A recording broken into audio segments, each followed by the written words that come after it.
네, 민주당이 어제 청와대가 한 회담 제안에 응하기로 했습니다. 이르면 오는 16일이 언제입니까? 사흘 뒤니까 다음 주 월요일. 월요일입니다. 다음 주 월요일에 3자 회담이 열릴 것 같습니다.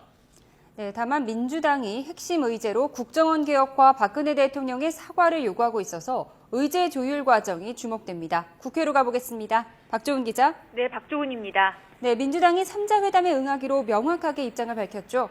네, 김한길 대표가 오전 최고위원회의에서 청와대의 3자 회담 제안에 응하겠다고 밝혔습니다. 회담의 형식보다는 내용이 중요하다고 생각한다며 국정원 개혁 등 민주주의 회복에 대한 대통령의 확고한 의지가 담보되는 회담이 돼야 한다고 강조했습니다. 회담 의제에 대해서는 국정원 개혁과 함께 박근혜 대통령의 사과를 강력하게 요구했습니다. 김한길 대표는 국정원 대선 개입과 관련해 대통령이 시대를 뛰어넘겠다는 청산 의지와 결단을 보여줘야 하는데 그러기 위해서는 민주주의가 위기에 처한 현재 상황에 대한 박 대통령의 사과가 필요하다고 설명했습니다.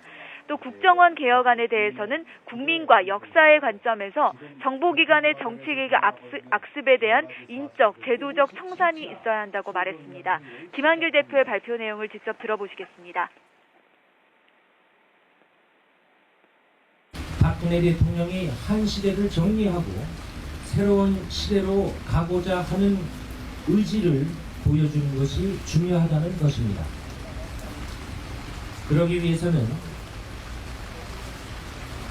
민주주의가 위기에 처한 현재의 상황에 대한 사과가 있어야 할 것입니다.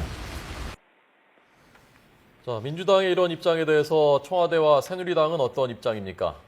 네, 먼저 청와대는 민주당의 회담 수용에 대해 잘된 일이라고 짧게 환영의 뜻을 나타냈습니다. 청와대는 국회에서 이뤄지는 3자 회담이 전례가 없는 만큼 박 대통령 국회 방문 시기와 방식 등을 놓고 구체적인 검토에 들어갔습니다.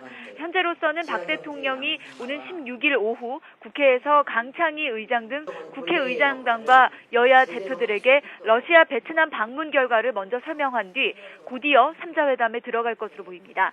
새누리당도 민주당의 회담 수용을 환영하고 이 민주당이 요구하는 국정원 개혁을 포함해 모든 의제를 논의할 수 있다는 입장을 밝혔습니다.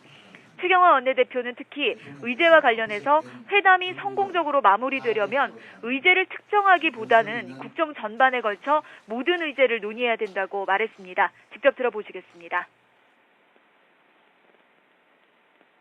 이번 회담이 성공적으로 마무리되어 국민에게 희망을 드리기 위해서는 의제를 특정하기보다는 국정 전반에 걸친 모든 의제를 논의하는 생산적인 회담이 되어야 합니다. 최 원내대표는 이어 민주당에 대해 국민의 답답한 속을 뚫어줄 수 있도록 작은 정치적 계산과 당내 정치는 내려놓고 대승적인 자세로 회담에 임해달라고 당부했습니다. 지금까지 국회에서 YTN 박조은입니다.